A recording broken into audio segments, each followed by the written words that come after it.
చెప్పండి. కొందరు దేవుని సన్నిధి విడిచిన వారు ఏ మేలు, దేవుని చిత్తం త్రోసివేసే వారు ఏ మేలు, దేవుని మాట తృణీకరించిన వారు ఏ మేలు, దేవుని బిడ్డల మాట లెక్క చేయని వారు ఏ మేలు. పొందరు. మేలు పొందాలంటే ఏం చేయాలి చెప్పండి? మేలు పొందాలంటే ఏం చేయాలి చెప్పాలి? మాట వినాలి. మాట విన్నవారు తప్పకుండా బాగుపడతారు. మాట విన్నవారు తప్పకుండా మేలు పొందుతారు. మాట వినటమే శ్రేష్టం. మాట వినటమే శ్రేష్టం. వినిబుద్ధి లేకపోతే నీకు భక్తి అవ్వదు. నీకు భక్తి అవ్వాలంటే నీకు ముందు ఏం కావాలి చెప్పండి? వినిబుద్ధి రావాలి. నీకు మాట వింటూ నువ్వు తీసుకోవాలి. మాట తీసుకోవాలి. నువ్వు దేవుని మాట ప్రకారం నువ్వు అడుగులు వేసినప్పుడే నీవు నీచు వారు బాగుపడతాడు. చదవని ఉత్తరవాద భాగంలో దేవుని వాక్యంలో కీర్తన 30 అధ్యాయంలో ఇక్కడ భక్తుడు దావీదు అర్చన వాటినంటే యెహోవా నా శత్రువులను నా విషయమై సంతోషింపనీయక నీవు నన్ను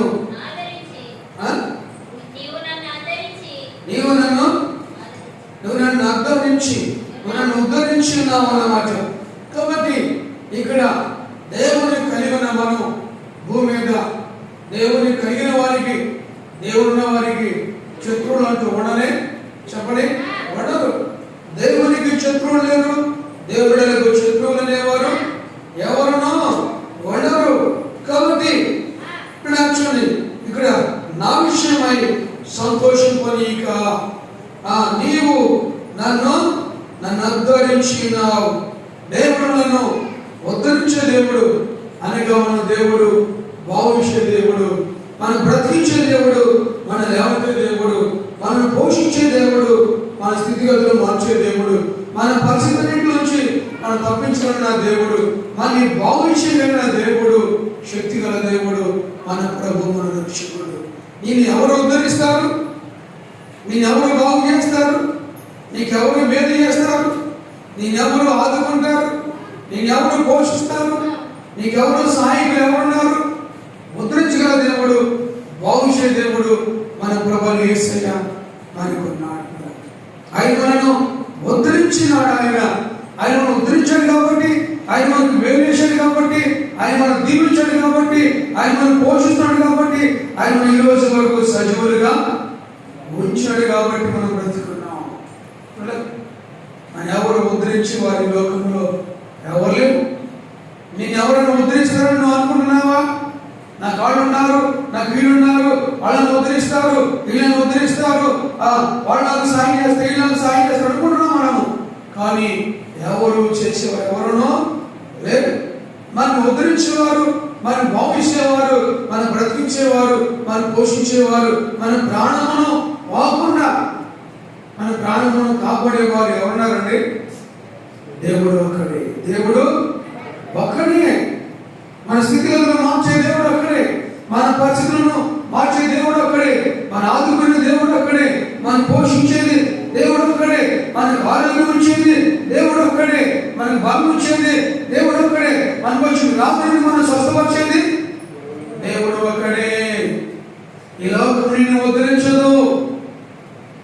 ఈ లోకం నిన్ను ఉద్ధరించదని లోకం కొరకు పరిగెత్తుతున్న కాదు. ఈ సుఖ సౌఖ్యములు భోగభోగ్యము నిన్ను ఉద్ధరిస్తే నువ్వు వీటి కొరకు పరిగెత్తుతున్నావేమో కానీ ఏమీ మనం ఉద్ధరించేవి ఏమీ లేనే లేవు. ఈ తాత్కాలికం అన్నీ కూడా తాత్కాలికమే. స్థలాలు, పొలాలు, గృహములు, ఆస్తులు, అంతస్తులు, సిరి సంపదలు, ధనము, బంగారము, మానవులైన వారు ఎవరు మనల్ని ఉద్ధరించేవారు ఈ లోకంలో ఏదియో లేదు. ఈ లోకంలో నిన్ను ఉద్ధరించేది, నిన్ను బాగుచేసేది, నిన్ను బ్రతికించేది, నిన్ను పోషించేది ఈ లోకంలో ఏది లేదన్న సత్యము నువ్వు గ్రహించాలి. దావీదు గ్రహించినాడు. దావీదు కూడా అతను గ్రహించాడు కాబట్టి అతను మాట్లాడుతున్నాడు. ఏమని? యెహోవా నా శత్రువులకు నా విషయమై సంతోషపరికంకు. ఎవరి మనుష్యులు ఎవరు దేశాన్ని మనం జయించామని, మనం గెలిచామని, వాళ్ళని గెలిచాను, వాళ్ళని జయించగలిగినాను అని ఎవరు కూడా మన విషయంలో సంతోషించడానికి ఎవరికి అవకాశం దేవుడు ఇవ్వని చెప్పండి, ఎవడు. కాబట్టి ఇక్కడ నన్ను ఉద్ధరించి నావలు, అందుకే నేను నిన్ను కొనియాడుచున్నాను. దేవుని కొనియాడటం అనేది కూడా మనుషులు తెలుసుకునే వారు ఉంటున్నారు. దేవుని కొనియాడకుండా లోకమును కొనియాడుతున్నావా? లోకం కొరకు పరిగెత్తుతున్నావా? లోకమున వాటి కొరకు నువ్వు పరిగెత్తడం ఎంపలాడటము. మనుషులు లోకం కొరకు ఏమగా ఎంపలాడతారంటే చెప్పినంత రీతిగా మనుషులు లోకం కొరకు ఎంపలాడుతున్నారంటే ప్రాకులాడుతున్నారు, పరిగెత్తుతున్నారు లోకం కొరకు. కూడా ప్రభు అంటున్నాడు, లోకము దాని ఆశలు గతించిపోతుంది. ఈ లోకంలో నువ్వు దేని కొరకు ఎంపలాడినా కానీ, ఈ లోకం దేని కొరకు నువ్వు పరుగులెత్తినా కానీ, ఈ లోకం దేని కొరకు నువ్వు ప్రేక్షకున్నా కానీ దానివల్ల లాభం ఏమీ ఉండదు. లాభముగా కనపడవచ్చు నీకంటే లాభముగా కనపడవచ్చు, కానీ అది రెక్కలు ధరించి నీ దగ్గర అది ఏముందంట ఎగిరిపోతుంది. రెక్కలు ధరించండి, ఎగిరిపోతుంది. లోకము నటన గతించే రోజు ఆసన్నమవుతూ ఉన్నది. లోకములో మానవ జీవితం కూడా తాత్కాలికమే. లోకము తాత్కాలికము, లోకంలో మన జీవితము తాత్కాలికమే. మన కాళ్ళ ముందు ఎంతో మంది జన్మించారు, మన కాళ్ళ ముందు ఎంతో మంది లోకం విడిచిపెట్టి చెప్పండి వెళ్ళిపోయినారు. ఎంతో మంది వాడించినారు మన కాళ్ళ ముందు. మన వాటిలో మనం ఉంటున్నాం, వాడించిన మనం చూస్తున్నాం, కానీ ఏ మాత్రము భయం లేకుండా జీవిస్తున్నాం. ఎందుకని? మానవునికి రాలేదని, మానవునికి సమీపమునికి లేదని, నువ్వు బాగా ఉన్నావని, నువ్వు బ్రతికున్నావని నువ్వు అనుకుంటున్నావు. మరణించిన వాటి విషయాలు దేవుని ముందు పెడుతున్నాడు. నీ ముందు అనేక మరణములు నువ్వు చూస్తున్నావు. నీ ముందు ఎంతోమంది చనిపోతున్నారు. వారిని నువ్వు చూసి కూడా నువ్వు కళ్ళు తెరుచుకుని వెళ్తుంటున్నావు. అయ్యో, నా కళ్ళ ముందు ప్రజలు చనిపోతున్నారే, నా స్థితి ఏమిటి, నా పరిస్థితి ఏమిటి? నీ లోకం కొరకు పరిగెత్తుతున్నాను, పాపం కొరకు పరిగెత్తుతున్నాను, శుభ సంకల్పం కొరకు, భోగభాగ్యముల కొరకు, సంపద కొరకు పరిగెత్తుతున్నాను. అయితే నేను లోకమును సంపాదించుకోవడం కాదు, నేను దేవుడిని సంపాదించుకోవాలి, నేను దేవుని రాజ్యమును సంపాదించుకోవాలి. అది శాశ్వతము. ఈ లోకములో ఆస్తులు, అంతస్తులు, ధనము, బలము, ఏమి అధికారము శాశ్వతమా? ఎవరి? ఈ లోకము శాశ్వతమా?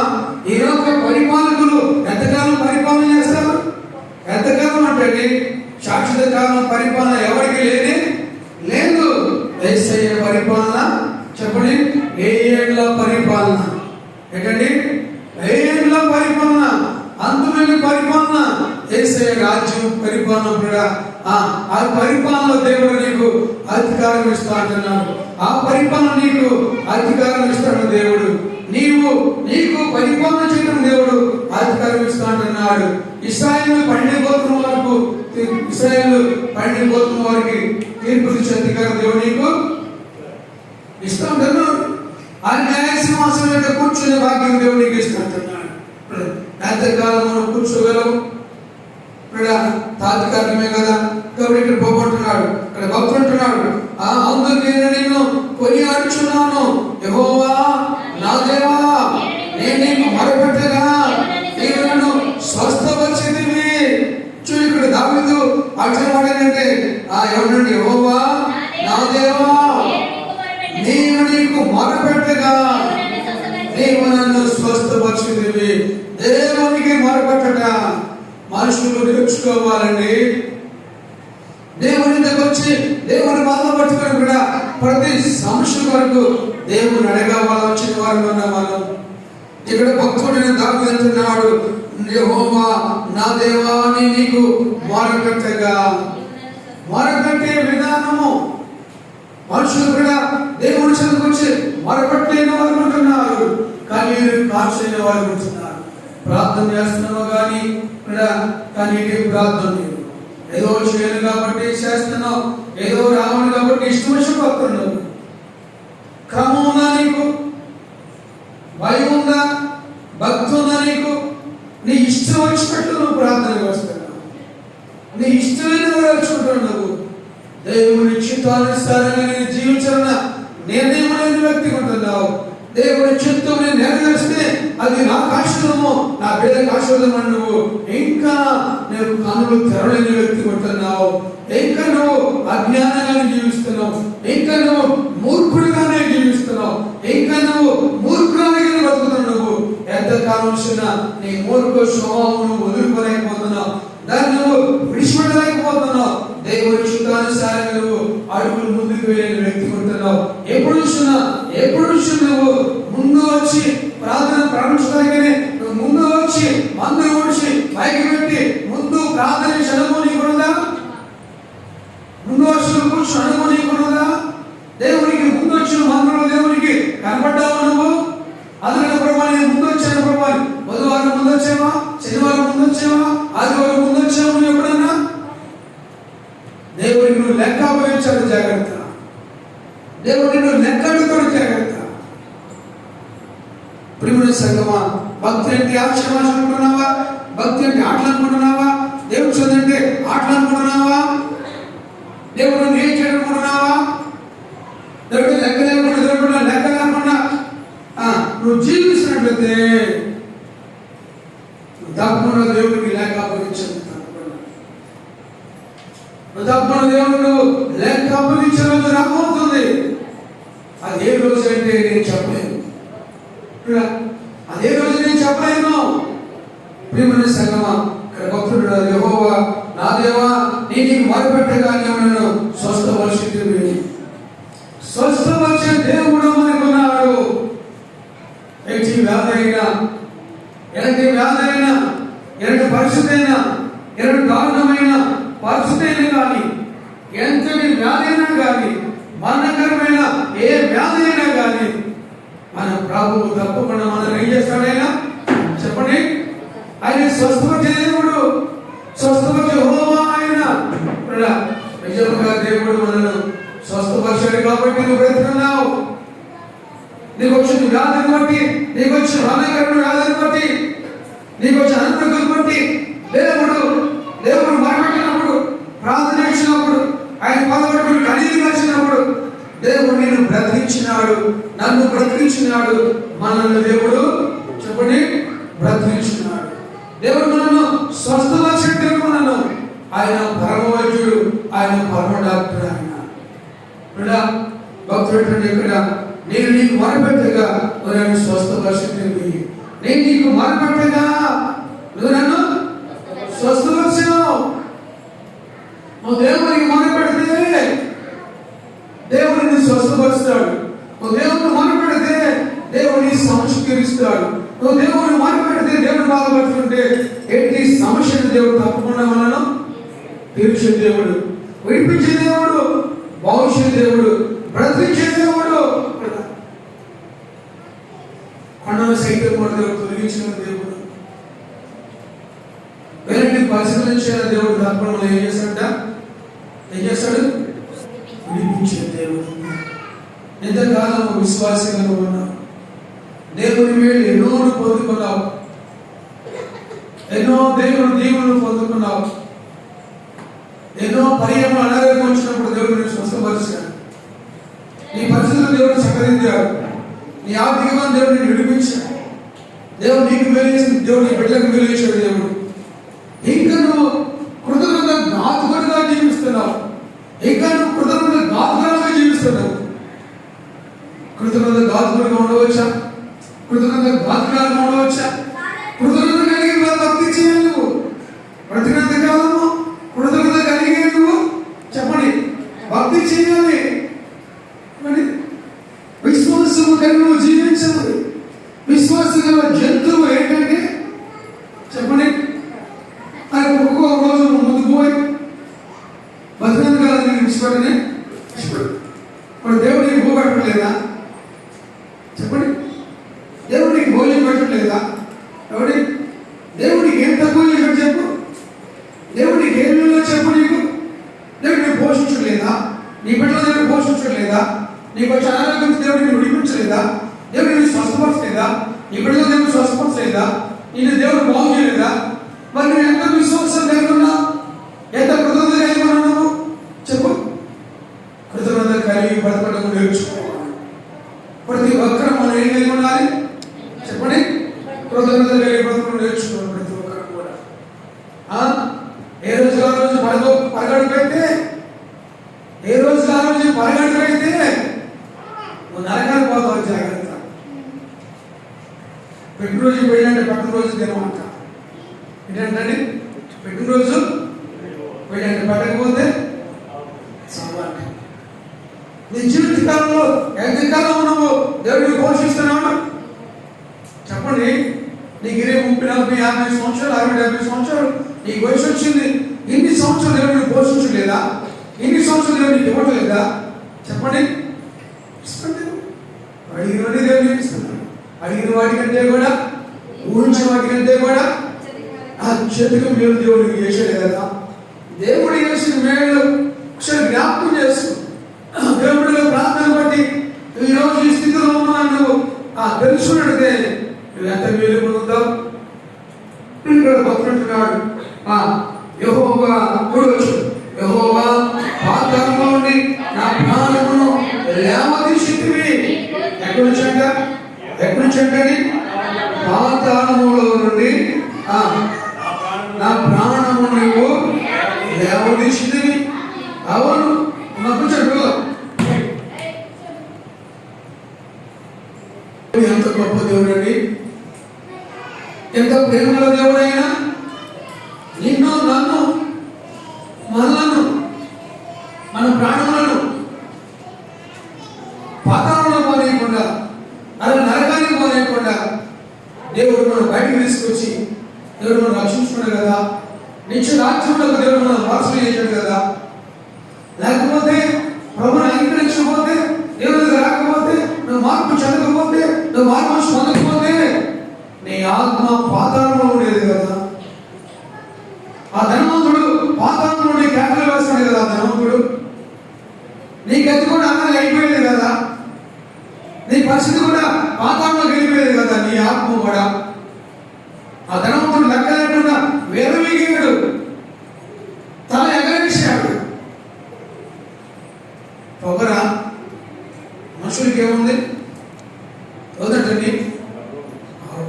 ధనవంతుడు ఎన్ని సంవత్సరాలు దేవుడు చెప్పినా కానీ లెక్క చేశాడా?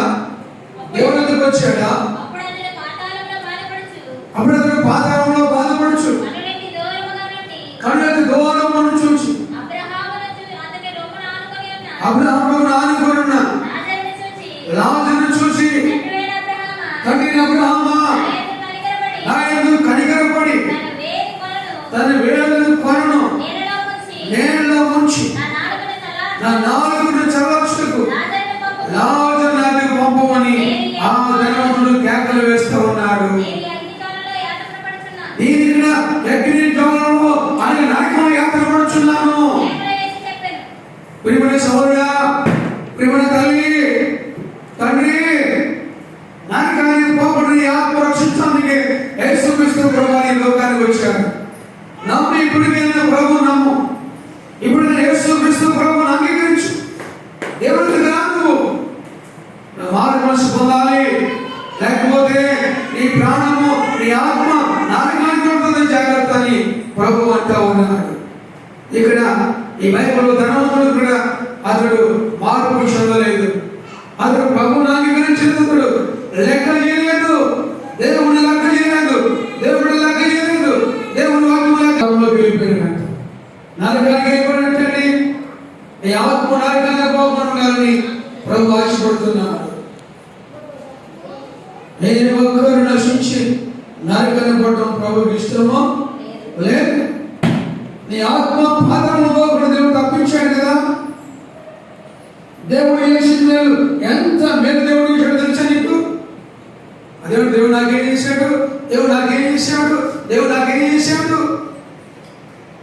తెల్లారితే పరగడు, తెల్లారితే పరగడు.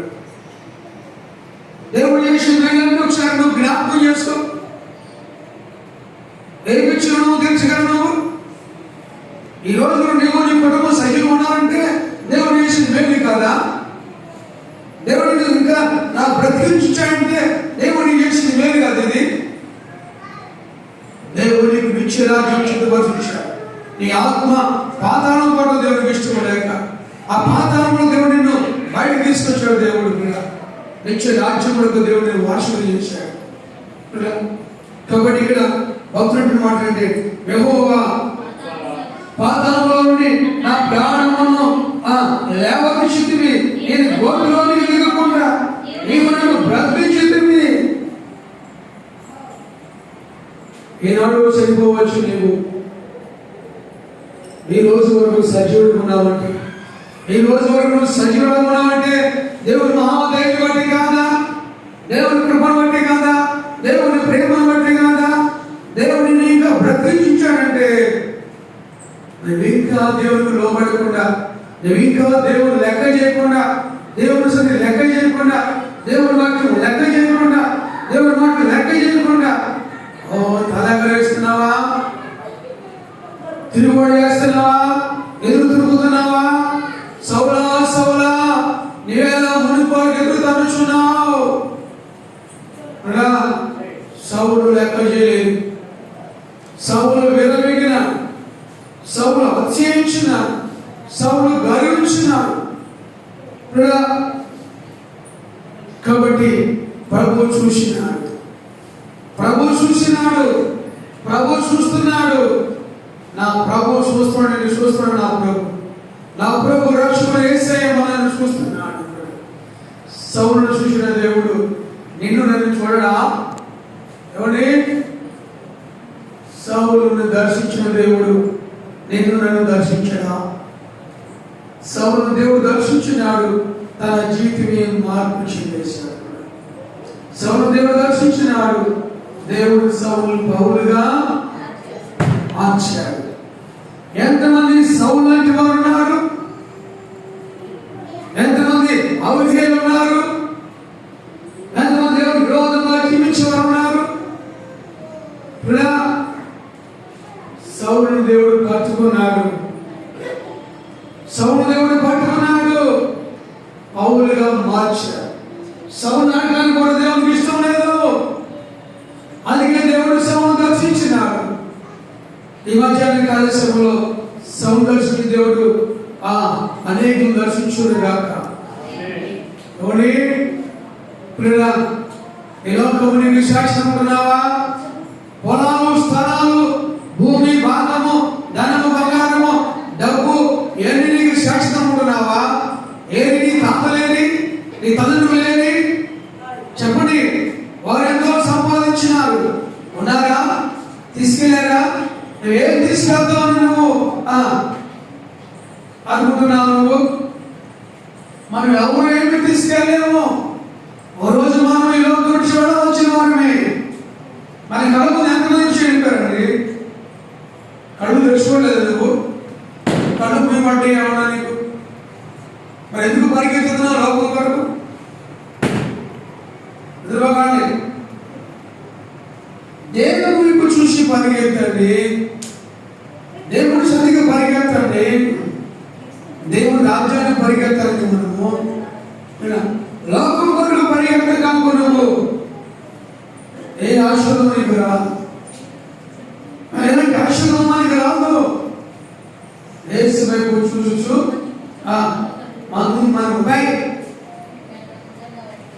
మన ముందుంచిన పరిపద లోక్యత ముందుకు మనము చెప్పండి పరిగెత్తాలి. పరిగెత్తిన వాడు తప్పకుండా బహుమానం పొందుకుంటాడు, పరిగెత్తిన వాడు తప్పకుండా జీవకైనా పొందుకుంటాడు. పౌరుతున్నాడు, ఇదిగో నా పరుగు కడకు కూర్చుందని నా కొరకు ఏముందంట? జీవ కిరీటము ఉన్నది. గురి అందుకే పరిగెత్తుచున్నా నేను. లోకం కొరకు పరిగెత్తు విశ్వాసి, పాపం కొరకు పరిగెత్త కాకు, సుఖ భోగవాక్యం కొరకు పరిగెత్త కాకు. నువ్వు దేవుని ఎందుకు పరిగెత్తాలి? నువ్వు శాలలో పశువులు లేకపోయినా, శాలలో పైరు పంటలు లేకపోయినా, చదవండి వాక్యం, చెప్పండి. ఏదో వాక్యం లేదా? ప్రకృతి ద్రాక్ష చెట్లు ఫలింపకపోయినా, ఇది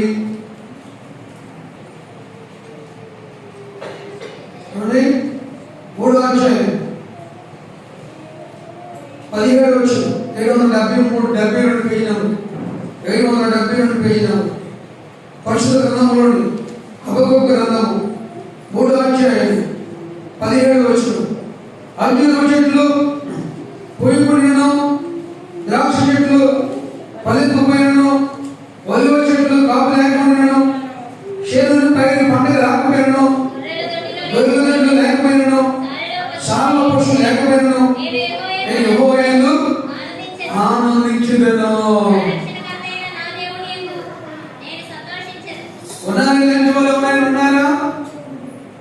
ఉన్నారా? చేను అని చేను కురుకుతున్నావు. చేతిని పదవాక్యం తీసుకెళ్తుందా? చెప్పండి. డబ్బు అని పరిగెత్తుతున్నావు. డబ్బు ఎంత పరిగెత్తుతున్నావు? డబ్బు నిన్ను రేపు నరకాన్ని తీసుకెళ్తుందేమో. నువ్వు పదవాక్యానికి వెళ్ళాలి. ఎవరి ఇక్కడ బొత్తుంటున్నాడు. అంజూరపు చెట్లు పూయబడినను, ద్రాక్ష చెట్లు ఫలింపబడినను, ఒలివ చెట్లు కాపు లేకపోయినను, చేనులో పైరు పండుగ రాకపోయినను, గొర్రెలు లేకపోయినను, సామ పశువు లేకపోయినను, నేను యెహోవాయందు ఆనందించుదును. ఎక్కడ మనుషుడికి ఆనందము? ఏదుంటే ఆనందము? ఏది కలిగి ఉంటే మనుషుడు ఆనందపడాలని ఆశపడుతున్నాడు? స్థలం ఉంటేనేనా? పొలాలు ఉంటేనేనా? బంగారం ఉంటేనేనా? డబ్బు ఉంటేనేనా? పదం ఉంటేనేనా? అధికారం ఉంటేనేనా? హోదా ఉంటేనేనా? 100 ఎకరాల భూమి ఉంటేనేనా? చెప్పండి. ఆనందము మనుషుడికి చెప్పండి. సిరి సముద్రం ఉంటేనే ఆనందం మనుషుడికి. ఏమి లేకపోయినా కానీ క్రైస్తవుడు చెప్పండి ప్రభునందు ఆనందించండి. పరమాత్ముడు ప్రభునందు ఆనందించండి. సరే, ప్రభువులో ఉండే ఆనందము లోకంలో ఎక్కడా లేని ఆనందము నా యేసులో ఉన్న ఆనందము. గట్టిగా అందరూ చెప్పండి కదా. ఆనందంలో పరిగెత్తుతున్నావా? నీ ఆనందము యేసు దగ్గర ఉంది. నీ ఆనందం ఆరోగ్యం కొరకు పరిగెత్తుతున్నావా? నీ ఆరోగ్యం వచ్చేది యేసయ్య. నీ ఆరోగ్యం వచ్చేది యేసయ్య. నీకు ఆరోగ్యం వచ్చేది యేసు ప్రభువే. నీకు ఆశలు పడిపోయేది కూడా చెప్పండి యేసయ్య. ఇసుక దేవుడు 15 సంవత్సరాల ఆశ చెప్పండి పడిపోయేశాడు. మరణిస్తున్న వాళ్ళ దేవుడు సజీవుడిగా లేవనెత్తాడు. దేవుడు ఆయన మనం బ్రతికించాడు. ఏమంటారు? నేను ఎప్పుడో చనిపోతే బ్రతికించి చూద్దాం. నేను ఎప్పుడో చనిపోవచ్చిన వ్యక్తిని దేవుడు బ్రతికించాడు. ఎవరు లేరా? మిమ్మల్ని అందరూ దేవుడు బ్రతికించలేదా? ఎప్పుడో చనిపోవచ్చిన దేవుడు మనం బ్రతికించాడు కదా. దేవుడు ఎంత మేలు చేశాడు నీకు. ఇంకా దేవుడు ఏం మేలు చేశాడన్నా ఆ మాటలు ఏం మాట్లాడండి? ఆ పనిగమన మాట ఏంటండి? ఆ మాటలో దేవుడు నాకు ఏం చేశాడన్నా ఆ స్వభావము నీలో తీసేసుకోవాలి. స్వభావం నువ్వు సజీవుడు ఉంటమే దేవుడికి చేసింది. నువ్వు బ్రతికుంటమే దేవుడికి చేసిన మేలు. నీ ఈ రోజు వరకు దేవుడిని పోషిస్తున్నాడు. ఆ కృతజ్ఞత కలిగి బ్రతుకులు నేర్చుకుని కృతజ్ఞత ఎలా ఉండకూడదు? కృతజ్ఞత ఘాతుకులుగా ఉండకూడదండి. కృతజ్ఞత ఘాతుకులుగా విశ్వాసులు ఎవరు ఉండకూడదు. కృతజ్ఞత కలిగి బ్రతుకులు నేర్చుకోవాలి. భక్తులు నేను యెహోవాయందు ఆనందించుదును. నా రక్షణకర్త నా దేవుని యందు నేను సంతోషిస్తాను. ఆనందం ఎక్కడుంది? సంతోషం ఎక్కడుందంటే సంతోషము ఎక్కడ ఉందని సమాధానం చెడనా దొరికేనని. సంతోషము ఎక్కడ ఉందని సమాధానం చెడనా దొరికేనని. జగమంతా వెతికాను, జగమందరిని అడిగాను, జగమంతా వెతికాను, జగమందరిని అడిగాను. చివరిగా నీలోనే